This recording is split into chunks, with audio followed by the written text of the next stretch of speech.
Hello viewers, welcome to Ekam IAS academy. ఈ రోజు మనం వీడియోలో ప్రధానంగా డిస్కస్ చేయబోతున్న అంశం ఏంటంటే సిటిజన్షిప్ అమెండ్మెంట్ రూల్స్ 2024.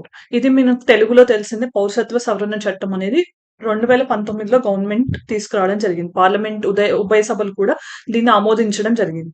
బట్ మనకు తెలిసిన విషయం ఏంటంటే 2019లో ఈ చట్టం అనేది పాస్ అయ్యాక 2020లో ఇది ఫోర్స్ లోకి వచ్చింది. బట్ అప్పటి నుంచి ఇప్పటి వరకు దీన్ని ఎందుకు అమల్లోకి తీసుకురాలేదు, మళ్ళీ ఇప్పుడు మాత్రమే అమల్లోకి తీసుకురావడానికి గల కారణాలు ఏంటి, ఈ వ్యతిరేకత అనేది ఎందుకు వచ్చింది ఈ చట్టం పట్ల? మీకు తెలిసిందే, కోవిడ్-19 రాకపోయి ఉంటే ఆ నిరసన అలానే ఎంతో కాలం కొనసాగుతూ ఉండేది. సో ఢిల్లీలో చలిలో కూడా చాలా మంది ప్రొటెస్టులు చేస్తూనే ఉన్నారు. యూనివర్సిటీ స్టూడెంట్స్ కూడా పాల్గొన్నారని మనం అప్పుడు న్యూస్ లో చూసాం కదా. సో వీటన్నిటికి గల కారణాలు ఏంటి, అసలు కేంద్ర ప్రభుత్వం ఈ చట్టం తీసుకురావడానికి గల కారణాలు ఏంటి, దాని వెనక ఉన్న ఉద్దేశం ఏంటి, ఆర్ గవర్నమెంట్ తీసుకొచ్చిన ఈ చట్టాన్ని వ్యతిరేకించే వాళ్ళ వాదన ఏంటి, అసలు దీని వల్ల ఎవరికి లాభం ఎవరికి నష్టం, ఇలా మొత్తం మనం ఇంపార్టెంట్ ఆస్పెక్ట్స్ అన్ని కూడా ఈ వీడియోలో డిస్కస్ చేయడం జరుగుతుంది. సో ఫస్ట్ థింగ్ మనం అర్థం చేసుకోవాల్సింది ఏంటి, సిటిజన్షిప్ అంటే ఏంటి? పౌరసత్వం. సిటిజన్షిప్ అంటే ఆ దేశంలో నివసించే నివసించే వాళ్ళందరూ సిటిజన్స్ అంటే కాదు. సిటిజన్స్ అనే వాళ్ళకి కొన్ని హక్కులు ఉంటాయి. ఫర్ ఎగ్జాంపుల్, మన ఇండియాలో సిటిజన్స్ ఉంటున్నారు, కొంతమంది ఫారినర్స్ ఉంటున్నారు. అంతెందుకు, మనం ప్రాథమిక విధులు ఆర్ ఫండమెంటల్ రైట్స్ విషయానికి వస్తే ఫండమెంటల్ రైట్స్ అన్ని కూడా అందరికీ ఈక్వల్ గా అప్లికబుల్ అవ్వట్లేదు. కొన్నేమో సిటిజన్స్ కి మాత్రమే అప్లికబుల్ అవుతున్నాయి, కొన్నేమో ఫారినర్స్ కి సిటిజన్స్ కి కూడా కలిపి అప్లికబుల్ అవుతున్నాయి. ఇవేంటి అనేది మీకు ఆల్రెడీ తెలుసు. ఓన్లీ సిటిజన్స్ కి అప్లికబుల్ అయ్యేవేంటి, 15 గానీ, 16 గానీ, 19 గానీ, 29, 30. ఈ 5 ఆర్టికల్స్ ఆర్ అధికరణలు అంటాం తెలుగులో. సో ఈ 5 మాత్రమే సిటిజన్స్ కి అప్లికబుల్ అవుతాయి. మిగతావి ఫర్ ఎగ్జాంపుల్ 14 నుంచి 20 నుంచి 28 ఆర్టికల్స్ వరకు ఇవన్నీ కూడా సిటిజన్స్ తో పాటు ఫారినర్స్ కి కూడా అప్లికబుల్ అవుతున్నాయి. అంటే మనం చూసే విధానంలో, అంటే మన బెనిఫిట్స్ ఏమైతే మన సిటిజన్స్ కి ఇస్తున్నామో, పౌరులకు ఇస్తున్నామో, దాన్ని బట్టి కూడా ఈ బెనిఫిట్స్ వేరీ అవుతుంటాయి. సో మనకి సిటిజన్షిప్ అనేది చాలా ఇంపార్టెంట్. ఎందుకు అంటే సిటిజన్స్ మాత్రమే, మీకు తెలిసిన విషయం ఏంటి, ప్రెసిడెంట్, వైస్ ప్రెసిడెంట్ కానీ, లేకపోతే ఎంపీస్, ఎమ్మెల్యేస్ అవ్వాలన్నా, మినిస్టర్స్ అవ్వాలన్నా, different post, even supreme court or high court judges అవ్వాలన్నా పొలిటికల్ గా వాళ్ళ బెనిఫిట్స్ ఉంటాయి. అలానే కాదు, మళ్ళీ మనకి ఏదైనా ల్యాండ్ కొనాలన్నా, ఇండియన్ లో అగ్రికల్చర్ ల్యాండ్ కొనాలన్నా, ప్రాపర్టీస్ కొనాలన్నా, దానికి కూడా సిటిజన్షిప్ అనేది చాలా ఇంపార్టెంట్. సో అందరికి ల్యాండ్ కొని అండ్ ప్రాపర్టీ మనం తెచ్చుకునే రైట్స్ ఇండియాలో అందరికీ ఉండవు. సో కొన్ని రూల్స్, రెస్ట్రిక్షన్స్ మళ్ళీ ఉంటాయి. సో ఇలాంటి అన్ని విషయాల్లో మనకి సిటిజన్షిప్ ఒక గుర్తింపుగా, మనం ఫారిన్ కంట్రీకి వెళ్ళినప్పుడు మనం ఇండియన్ పాస్పోర్ట్ ని హోల్డ్ చేసుకుంటాం. ఇండియన్ పాస్పోర్ట్ అంటే మన గవర్నమెంట్ వీళ్ళు మా కంట్రీ నుంచి వచ్చారు అనేది మనకి ఒక ప్రూఫ్ లాగా ఉంటుంది. ఇండియన్ పాస్పోర్ట్ అనేది ఒక ప్రూఫ్ ఆఫ్ ఐడెంటిటీ కూడా. దానికి మించి పేట్రియాటిజం ఇవన్నీ మనకి అడిషనల్ బెనిఫిట్స్. సో ఇవన్నీ సిటిజన్స్ గా ఉన్నందుకు మనకు కలిగే లాభాలు. మరి ఈ సిటిజన్షిప్స్ అనేవి ఎలా ఇస్తారు అని అంటే, మనకు తెలిసిన విషయం ఏంటంటే రాజ్యాంగం అనేది, కాన్స్టిట్యూషన్ అనేది 1950 వరకు, ఎందుకంటే మన రాజ్యాంగం 26th January 1950 రోజు అమల్లోకి వచ్చింది కాబట్టి ఆ రోజు ఉన్న వాళ్ళకి సిటిజన్షిప్ ఏ గ్రౌండ్స్ లో ఇవ్వాలి, కొన్ని క్రైటీరియాస్ ఇచ్చిందనమాట. అంటే ఈ డేట్ నుంచి ఈ డేట్ వరకు, ఆర్టికల్స్ 5 నుంచి 11 వరకు different set of criteria, different set of conditions ఇచ్చి ఇవి ఫుల్ఫిల్ చేసిన వాళ్ళకి ఆ రోజు రాజ్యాంగ పరంగా వాళ్ళకి సిటిజన్షిప్ వచ్చింది. మరి 1950 తర్వాత పుట్టిన వాళ్ళు ఆర్ 1950 తర్వాత ఇండియాలో సెటిల్ అవ్వాలనుకున్న వాళ్ళ పరిస్థితి ఏంటి అని అంటే, దానికోసం కాన్స్టిట్యూషన్ ఏం చేసింది, పార్లమెంట్ అనే దానికి పవర్స్ ఇచ్చింది. సో పార్లమెంట్ అనేది ఆర్టికల్ 11 కింద చట్టం తీసుకురావచ్చు సిటిజన్షిప్ రిలేటెడ్ ఆస్పెక్ట్స్ కి. సో సిటిజన్షిప్ రిలేటెడ్ ఏ చట్టం తీసుకురావాలన్నా ఓన్లీ పార్లమెంట్ తీసుకురావాలి. పార్లమెంట్ ఆ చట్టం తీసుకొచ్చి తర్వాత తరాల వాళ్ళకి సిటిజన్షిప్ ఎవరికి దక్కుతుంది, ఎవరికి దక్కదు, ఏ విధంగా సిటిజన్షిప్ అనేది లభిస్తుంది ఇండియాలో, ఇలాంటివన్నీ కూడా చెప్పడం జరిగింది. దేని వల్ల ఆర్టికల్ 11 లో కాన్స్టిట్యూషన్ అనేది డైరెక్ట్ గా పార్లమెంట్ కి పవర్స్ ఇచ్చింది. ఈ పవర్స్ ని ఉపయోగించుకుంటూనే పార్లమెంట్ డిఫరెంట్ టైమ్స్ మనకి సిటిజన్షిప్ అమెండ్మెంట్స్ జరిగాయి అనమాట. అంటే 1955 లో ఫస్ట్ చట్టం తీసుకొచ్చారు, సబ్సిక్వెంట్ గా అమెండ్మెంట్స్ జరిగాయి. మెయిన్ గా 2003 లో కొన్ని ఇంపార్టెంట్ రూల్స్ మార్చారు. తర్వాత మనకి రీసెంట్ గా 2019 లో మళ్ళీ దీనికి అమెండ్మెంట్ చేయడం జరిగింది. సో అమెండ్మెంట్ అంటే ఏంటి, సవరణ.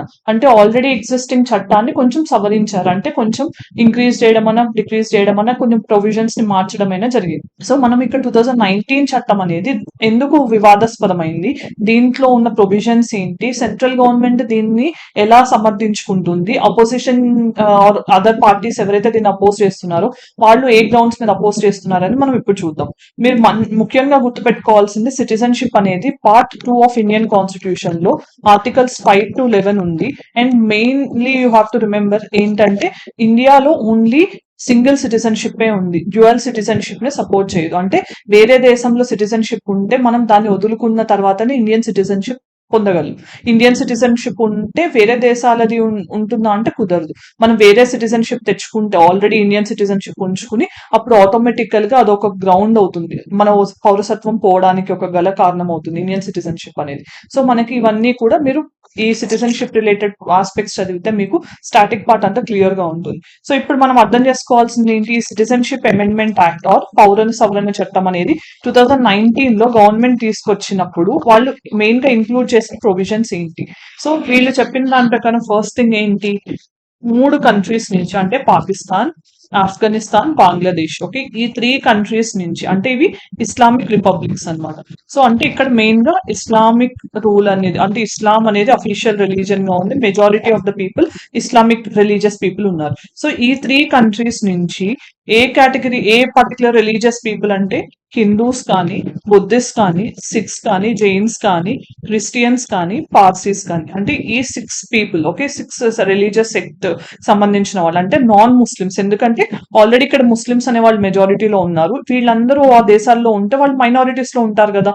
సో ఈ వీళ్ళందరూ కనుక ఇన్ కేస్ వాళ్ళు అక్కడ ఇబ్బందులు పడుతూ మతపరమైన ఏదైనా ఇబ్బందులు పడుతూ ఏదైనా ఊచకోతలు లాంటివి అలాంటివైనా జరిగితే వాళ్ళు ఒకవేళ December 31st, 2014 ఈ డేట్ కంటే ముందు వచ్చి ఇండియాలో, ఎందుకంటే 2019 లో ఈ చట్టం తీసుకొచ్చారు కాబట్టి దీనికి వీళ్ళు పెట్టిన కండిషన్ ఏంటి, ఈ చట్టం అమల్లోకి రావడానికి ముందు 5 సంవత్సరాల ముందు నుంచి గనక వాళ్ళు ఇండియాలో ఉంటున్నట్టు ప్రూఫ్ చూపిస్తే, మనం ఇక్కడ గుర్తుపెట్టుకోవాల్సిన చాలా ముఖ్యమైన విషయం ఏంటంటే వీళ్ళందరూ లీగల్ గా రావాల్సిన అవసరం కూడా లేదు.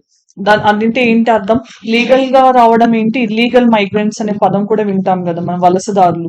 సో వీళ్ళు ఎవరు అసలు వీళ్ళు తేడా ఏంటి అంటే మనం గుర్తుపెట్టుకోవాల్సింది లీగల్ గా వచ్చేవాళ్ళు, అంటే మనం ఏదైనా కంట్రీకి మన రిలేటివ్స్ కానీ ఫ్రెండ్స్ కానీ వెళ్తుంటారు కదా, వాళ్ళకి ఏంటి ఇండియన్ పాస్పోర్ట్ ఉంటుంది, ప్లస్ ఏ కంట్రీకి వెళ్తున్నారో ఆ కంట్రీ వీసా ఉంటుంది. అంటే వీసా అంటే permission to enter in to the particular country అనమాట. సో వీళ్ళకి ఏంటి లీగల్ గా ఉంటున్నారు. అంటే ఒకవేళ పాస్పోర్ట్ లేకపోయినా, లేకపోతే వీసా టైం అయిపోయిన తర్వాత ఉంటున్నా కూడా వాళ్ళు ఇల్లీగల్ మైగ్రెంట్సే అవుతారు. ఆర్ వీసా కానీ పాస్పోర్ట్ కానీ లేకుండా వేరే దేశంలోకి ఇల్లీగల్ గా వచ్చిన వాళ్ళని కూడా ఇల్లీగల్ మైగ్రెంట్స్ అంటారు.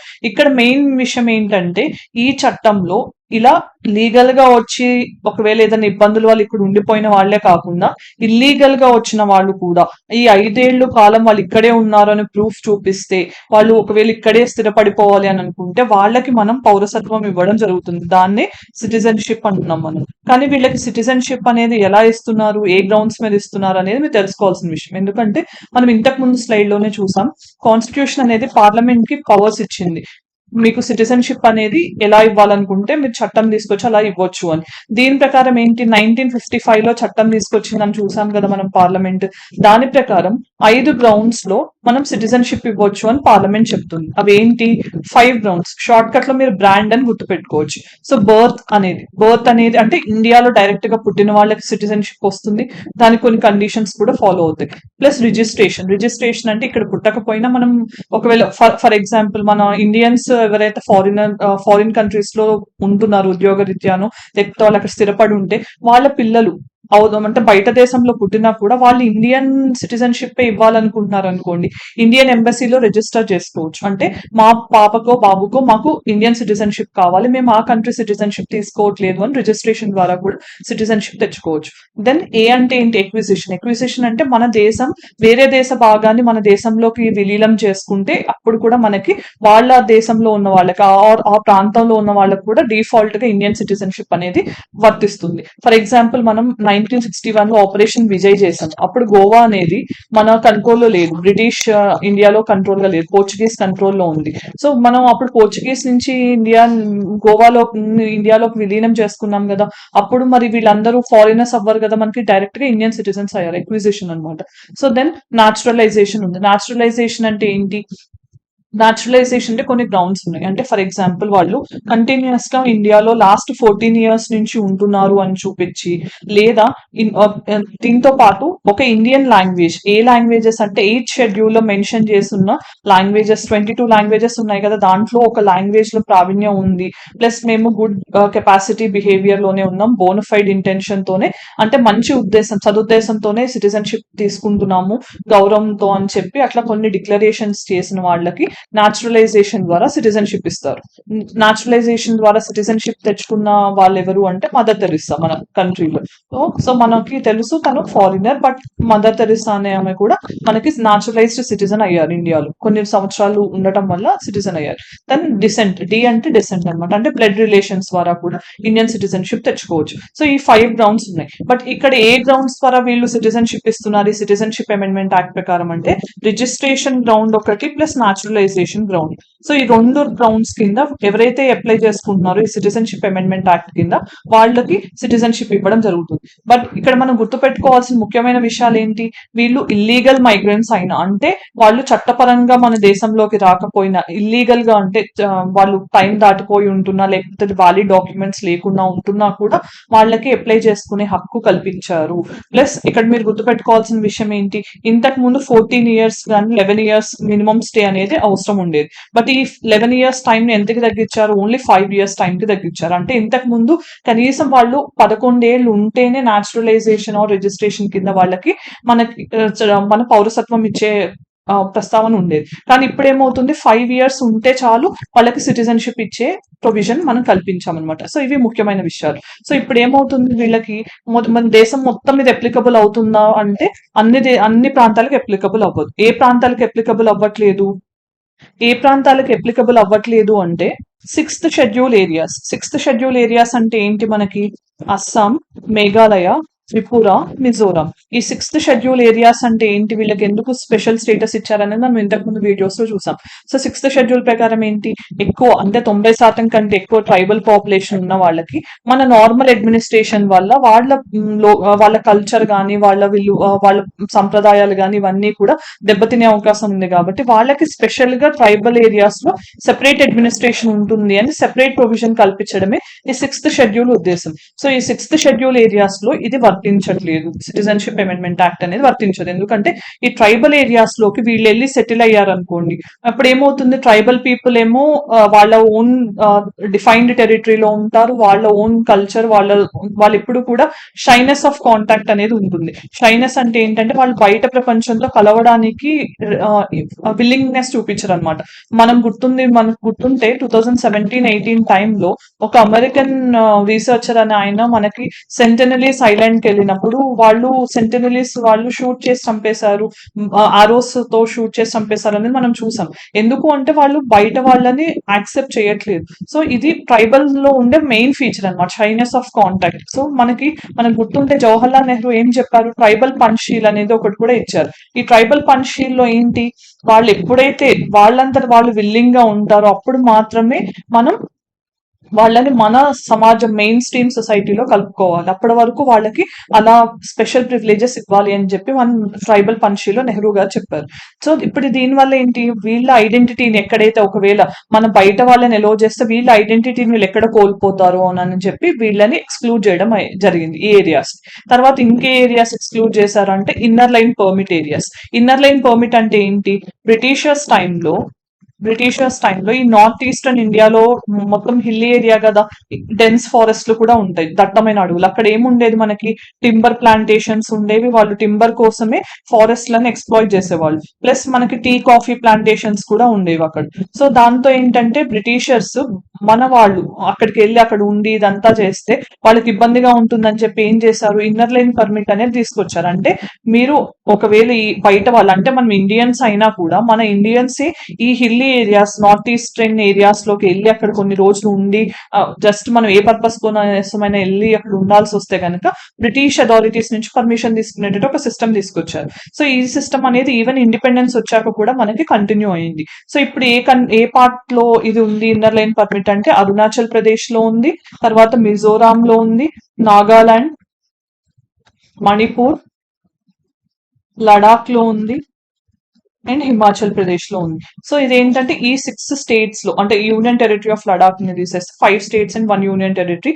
సో వీటిల్లోకి మనం ఇండియన్స్ అయినా కూడా వెళ్ళి మనం కొన్ని రోజులు అక్కడ ఉండాలంటే మనం పర్మిషన్ తీసుకుని వెళ్ళాలి. పర్మిషన్ ని స్పెషల్ పర్మిట్ అంటాం, దాన్ని ఇన్నర్ లైన్ పర్మిట్ అంటాం. మనం గుర్తుపెట్టుకోవాల్సింది ఏంటి దీంట్లో భాగంగా మనకి, మరి మీరు అడగొచ్చు ఆర్టికల్ 19 కింద right to freedom of movement కూడా ఉంది కదా అని అంటే, మీరు గుర్తుపెట్టుకోవాల్సిన విషయం ఏంటి, ఫండమెంటల్ రైట్స్ ఏవైతే ఆర్టికల్ 19 కింద ఇచ్చారో దాని కిందనే మళ్ళీ 19 క్లాస్ 2 లో రీజనబుల్ రెస్ట్రిక్షన్స్ కూడా ఇచ్చారు. అంటే దానికి కొన్ని లిమిటేషన్స్ ఉంటాయి. మనం అన్నిటిని ఫ్రీగా ఎక్సర్సైజ్ చేయలేము, అందుకనే ఫండమెంటల్ రైట్స్ అనేవి అబ్సల్యూట్ కాదు కదా.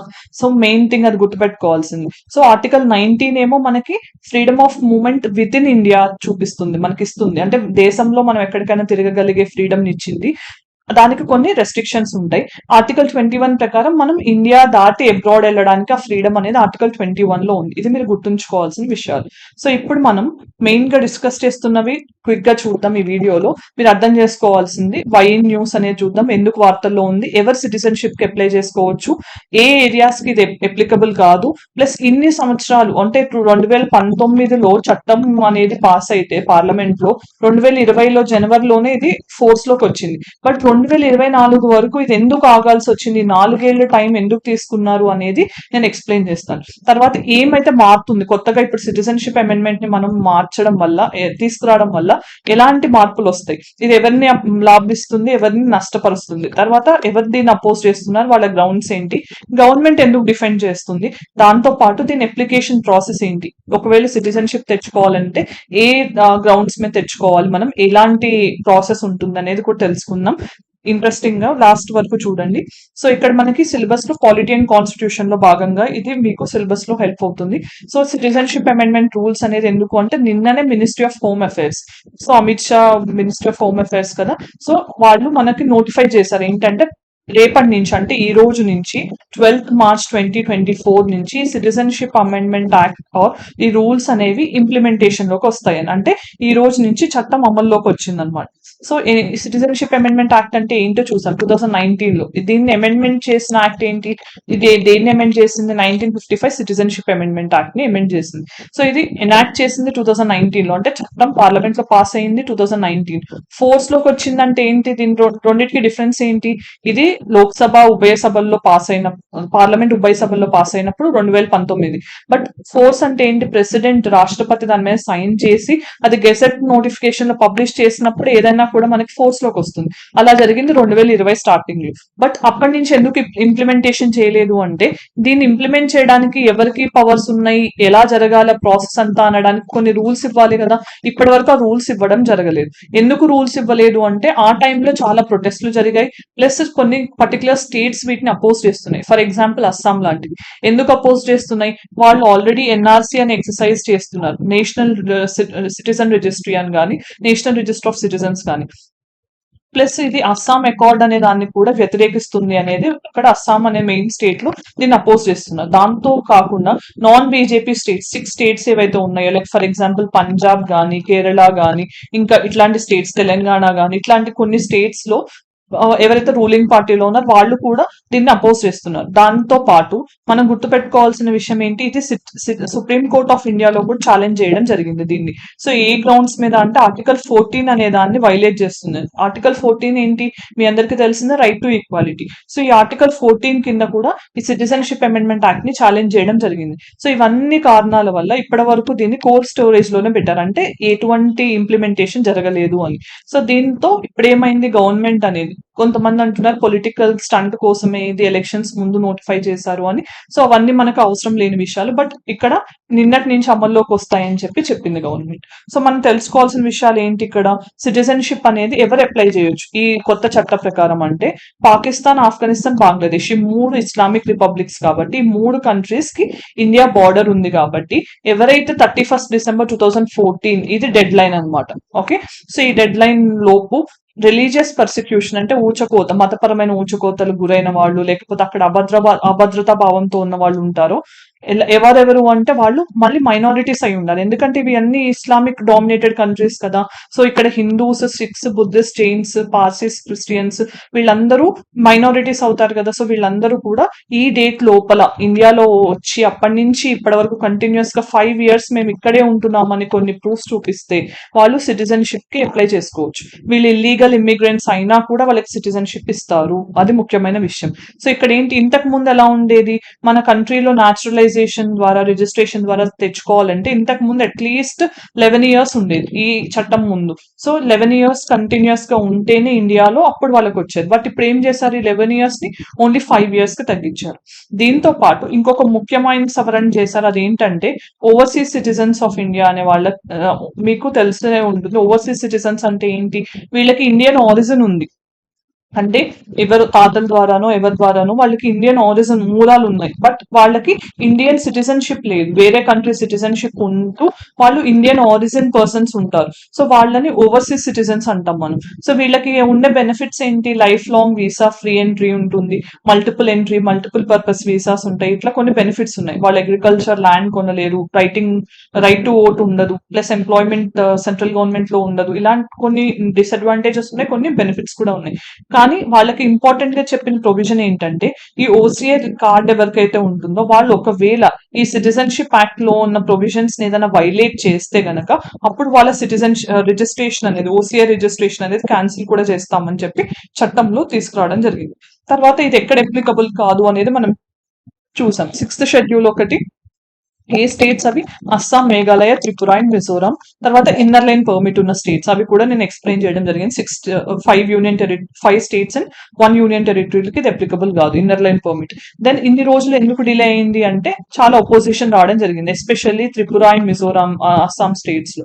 ఎందుకు అంటే ఈ రెండు స్టేట్స్ కి బంగ్లాదేశ్ తో బౌండరీ ఉంది మీరు చూస్తే. సో బంగ్లాదేశ్ లిబరేషన్ అప్పుడు 1971 లో మనకి చాలా మంది బంగ్లాదేశ్ నుంచి అస్సాంలోకి రావడం జరిగింది. అందుకని ఇప్పటికీ కూడా అస్సాంలో ఈ అంటే వాళ్ళు లోకల్స్ ఎవరైతే ఉన్నారో వాళ్ళు ఏమంటున్నారు, వీళ్ళు బయట నుంచి వచ్చి ఇక్కడ సెటిల్ అవ్వడం వల్ల మేము లోకల్స్ అనే వాళ్ళు మైనారిటీ అయిపోతున్నాం, బయట నుంచి వచ్చిన ఈ ముస్లిం బంగ్లాదేశీ పీపుల్ ఎవరైతే ఉన్నారో వాళ్ళు మెజారిటీ అయిపోతున్నారు. సో మాకు మా హక్కులు, మా నేల మీద, మా నీళ్లు, మా రీసోర్సెస్ మీద ఉన్న హక్కులు మాకు రావట్లేదు అనేది మెయిన్ రీజన్ అన్నమాట వీళ్ళు అపోజిషన్ చేయడానికి. సో అప్పుడు ఏం జరిగింది, అప్పుడు రాజీవ్ గాంధీ ప్రైమ్ మినిస్టర్ గా ఉన్నప్పుడు అస్సాం అకార్డ్ అనేది సైన్ చేశారు 1985 లో. దాని ప్రకారం ఏం చేశారు, ఎవరైతే 24th March 1971 ఎందుకంటే ఈ సంవత్సరంలోనే బంగ్లాదేశ్ కొత్త దేశంగా అవతరించింది, బంగ్లాదేశ్ లిబరేషన్ జరిగింది. సో ఈ డేట్ కంటే ముందు ఎవరైతే బంగ్లాదేశ్ నుంచి అస్సాంలోకి వచ్చారో వాళ్ళకి సిటిజన్షిప్ ఇస్తాము, అంతకంటే తర్వాత వచ్చిన వాళ్ళకి మేము సిటిజన్షిప్ ఇవ్వము అని చెప్పి అస్సాం అకార్డ్ చేయడం జరిగింది. సెంట్రల్ గవర్నమెంట్ అస్సాంలోని కొన్ని యూనియన్స్ తో పాటు అస్సాం గవర్నమెంట్ ఈ అగ్రిమెంట్ చేయడం జరిగింది. మరి ఇప్పుడు ఇది ఎందుకు దీనికి రిలేటెడ్ ఉంది అంటే, ఇప్పుడు మనం సిటిజన్షిప్ అమెండ్మెంట్ యాక్ట్ ని తీసుకొస్తే మనం ఎప్పటి నుంచి ఇస్తున్నాం, డేట్ 2014 డిసెంబర్ లోపు వచ్చిన వాళ్ళకి కూడా సిటిజన్షిప్ ఇస్తున్నాం కదా. మరి ఇక్కడ ఏముంది, 1971 దాటి వచ్చిన వాళ్ళకి సిటిజన్షిప్ ఇవ్వడం కుదరదు అని ఉంది కదా. అంటే ఈ అస్సాం అకార్డ్ ని ఇది వైలేట్ చేస్తున్నట్టే అవుతుంది కదా. అందుకనే అస్సాంలో దీనికి గురించి ప్రొటెస్ట్లు జరుగుతున్నాయి. ఏంటంటే ఖచ్చితంగా ఇలాంటివి ఇంప్లిమెంట్ చేస్తే అస్సాం లోకల్ పీపుల్ ఎవరైతే ఫస్ట్ నుంచి ఉన్న వాళ్ళు ఉన్నారో వాళ్ళు మైనారిటీస్ అయిపోతారు స్టేట్ లో, బయట నుంచి వచ్చిన వాళ్ళు మెజారిటీ అవుతారు. సో ఇది ఒక మెయిన్ రీజన్. తర్వాత సుప్రీం కోర్ట్ అనేది కాన్స్టిట్యూషనల్ వ్యాలిడిటీని ఆల్రెడీ ఎగ్జామిన్ చేస్తామని చెప్పింది 2022లోనే.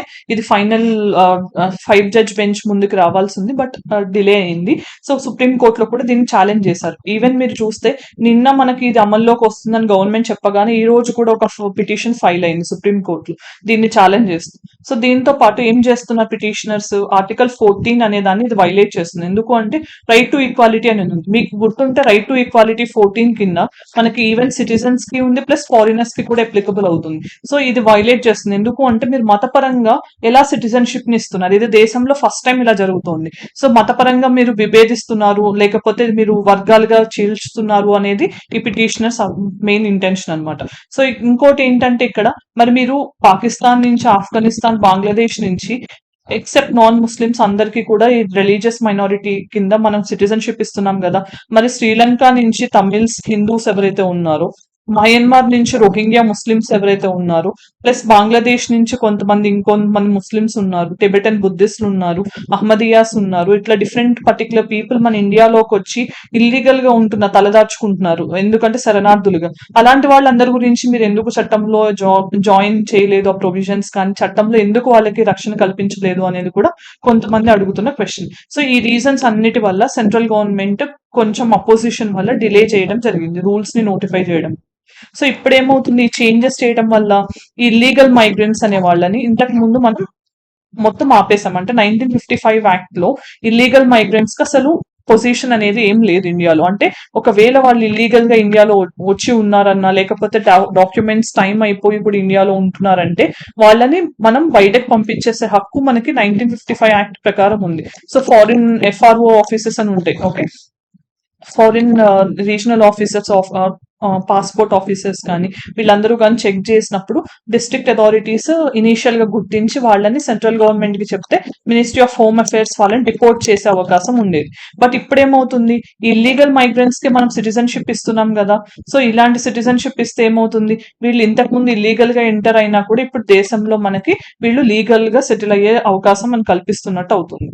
దెన్ ఈ న్యూ రూల్స్ ఏంటి అంటే, ఇంతకు ముందు మనకి అట్లీస్ట్ లాస్ట్ 14 years లో అట్లీస్ట్ 11 years అయినా కంటిన్యూస్ గా ఉండాలనే ఒక ప్రొవిజన్ ఉంది, అప్పుడే మనకు సిటిజన్షిప్ వచ్చేది. బట్ ఇప్పుడు ఏమంటున్నాం, 14 years లో 5 years ఉన్నా, లేకపోతే లాస్ట్ 1 year నుంచి ఇండియాలో ఉంటున్నా కూడా వాళ్ళకి సిటిజన్షిప్ వస్తుంది అని చెప్తున్నాం. అంటే ఈ 11 years నుంచి రూల్ అనేది మనం 5 years కి తగ్గించడం జరిగింది, సిటిజన్షిప్ అనేది న్యాచురలైజేషన్ ద్వారా కావాలనుకుంటే. సో ఇది ఒక కొత్త చేంజ్ మనం తీసుకొచ్చింది.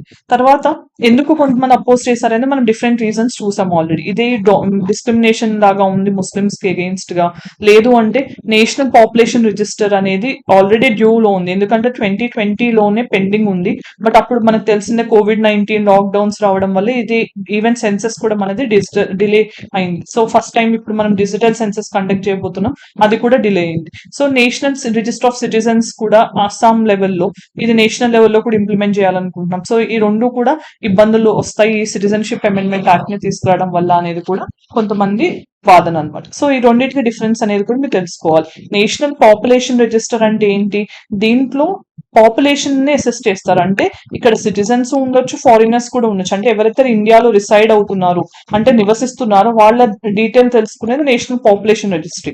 NRC అంటే ఏంటి, ఓన్లీ ఇక్కడ సిటిజన్ డేటా మాత్రమే తెలుసుకుంటాం అనమాట. అంటే ఎవరైతే భారత పౌరులు ఉన్నారో వాళ్ళ డేటాని NRC లో పొందుపరచడం జరుగుతుంది.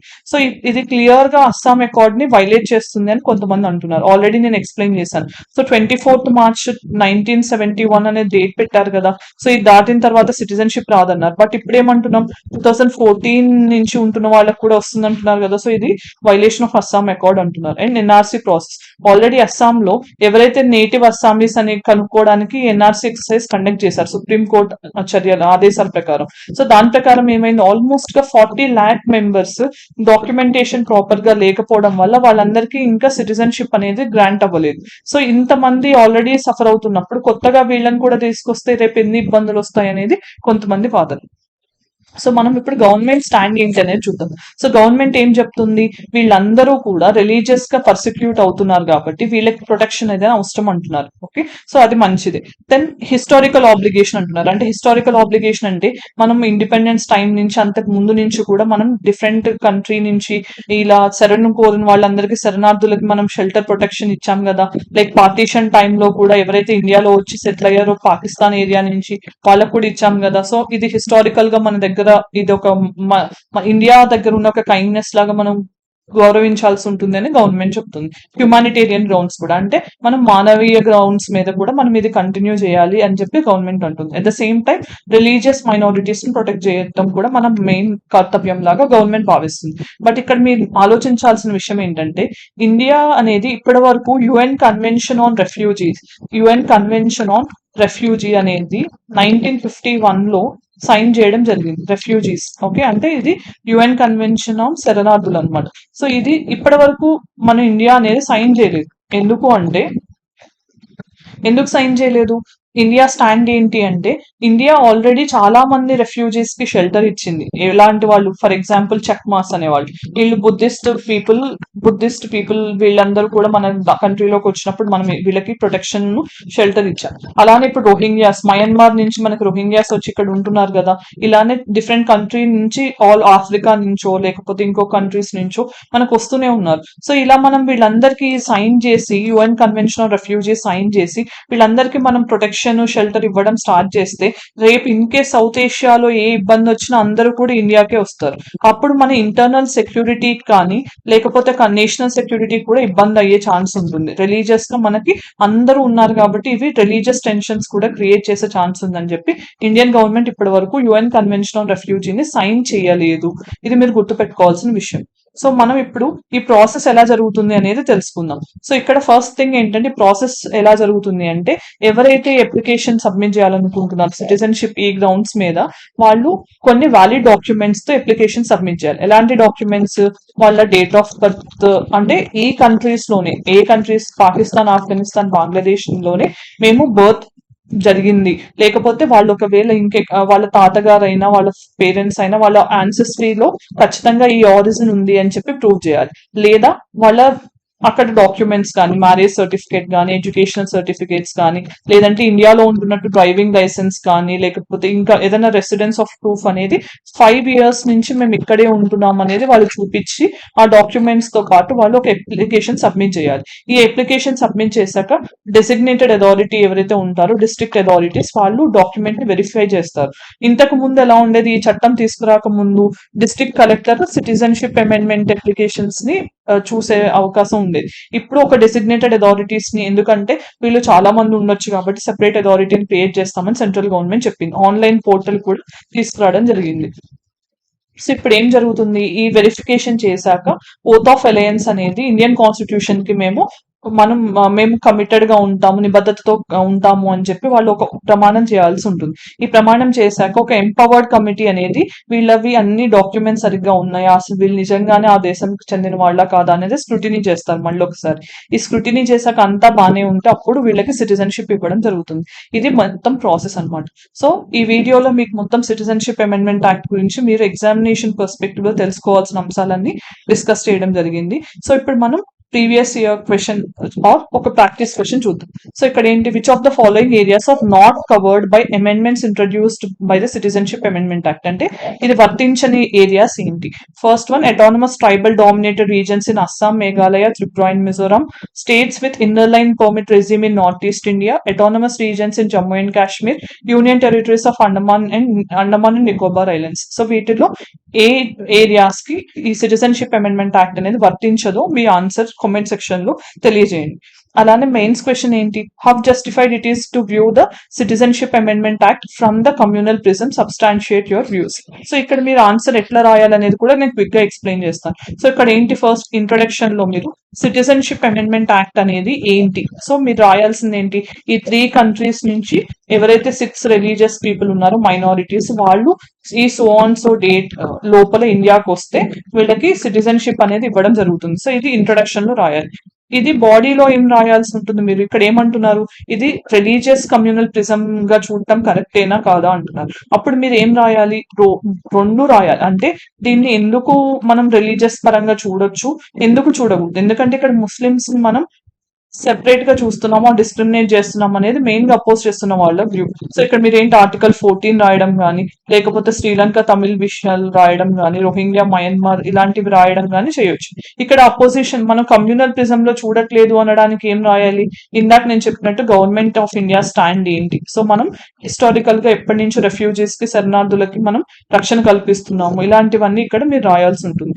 దాన్ని సబ్స్టాన్షియేట్ యువర్ వ్యూస్ అంటే ఎప్పుడు కూడా ఎగ్జాంపుల్స్ తో పాటు రాస్తే మీకు ఎక్కువ మార్క్స్ వస్తాయి. సో కన్క్లూజన్ లో ఏంటి, ఎప్పుడూ కూడా పాజిటివ్ కన్క్లూజన్ రాయాల్సి ఉంటుంది. పాజిటివ్ కన్క్లూజన్ అంటే ఈ సిటిజన్షిప్ అమెండ్మెంట్ యాక్ట్ వల్ల ఎవరు నష్టపోకుండా అన్ని మెయిన్ సెక్షన్స్ అందరినీ కూడా మనం వాళ్ళ అభిప్రాయాలు ఏంటి, వాళ్ళ భయాలు ఏంటి, ఇవన్నీ కూడా తెలుసుకుని మనం జాగ్రత్తగా ఇంప్లిమెంట్ చేస్తే మనకి ఇండియాలో ఈ మతపరమైన టెన్షన్స్ అనేవి క్రియేట్ అవ్వకుండా మనం కాపాడొచ్చు అన్నట్టు ఒక లైన్ ఆఫ్ కన్క్లూజన్ రాస్తే ఆన్సర్ కంప్లీట్ అవుతుంది. సో ఇది సిటిజన్షిప్ అమెండ్మెంట్ యాక్ట్ గురించి సమగ్రమైన విశ్లేషణ. సో మీకు ఈ వీడియో నచ్చితే తెలుగులో ఇంకా ఏదైనా సజెషన్స్ ఉన్నా కూడా మీరు కామెంట్ సెక్షన్ లో చెప్పడం ద్వారా మేము దాన్ని ఇంకా బెటర్ గా చేసి మీకు మంచి కంటెంట్ డెలివర్ చేయడం జరుగుతుంది. Thank you for watching. Have a good day.